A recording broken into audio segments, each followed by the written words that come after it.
Light for night life പദ്ധതി 6 മാസത്തിനുള്ളിൽ പൂർത്തീകരിക്കുന്നതിലൂടെ 50,000 LED തെരുവിളക്കുള്ള ഇന്ത്യയിലെ ആദ്യ നഗരമായി തൃശൂർ നഗരം മാറുമെന്ന് റവന്യൂ മന്ത്രി K Rajan. Thrissur corporation light for night life പദ്ധതിയുടെ നിർമ്മാണ ഉദ്ഘാടനം നിർവഹിച്ച് സംസാരിക്കുകയായിരുന്നു മന്ത്രി. നിലവിൽ തെരുവ് വിളക്ക് പരിപാലനത്തിന് വൈദ്യുതി ചാർജ് ഇനത്തിലും മെയിൻ്റനൻസിനും വലിയ തുകയാണ് കോർപ്പറേഷൻ നൽകി വരുന്നത്. എന്നാൽ പല പ്രദേശങ്ങളിലും ആവശ്യമായ വെളിച്ചം ലഭിക്കുന്നില്ലെന്നത് ഉൾപ്പെടെയുള്ള കുറവുകൾ പരിഹരിക്കപ്പെടുകയാണ്. ഇതിനായി തൃശൂർ കോർപ്പറേഷൻ ആഡ്കോയുമായി സഹകരിച്ച് വൈദ്യുതി ചാർജ് മാത്രം നൽകിക്കൊണ്ട് 10 വർഷ കാലയളവിലേക്ക് മെയിൻ്റനൻസ് ഉൾപ്പെടെ നൽകുന്ന കരാറിൽ ഏർപ്പെട്ടിരിക്കുകയാണ്.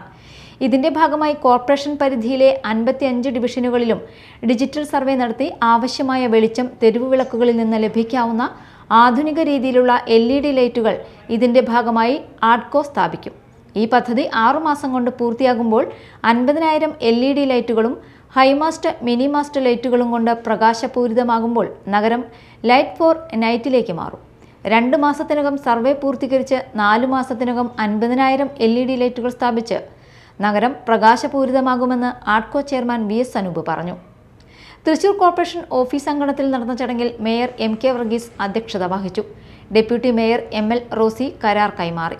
Standing committee ചെയർമാൻമാരായ Varghese Kandamkulathi, PK Shajan, Saramma Robson, Caroline Jerish Perincheri, കൗൺസിലർമാരായ ശ്യാമള വേണുഗോപാൽ, രാഹുൽ നാഥ്, ആഡ്കോ പ്രതിനിധികൾ തുടങ്ങിയവർ സംസാരിച്ചു. Media time, Thrissur.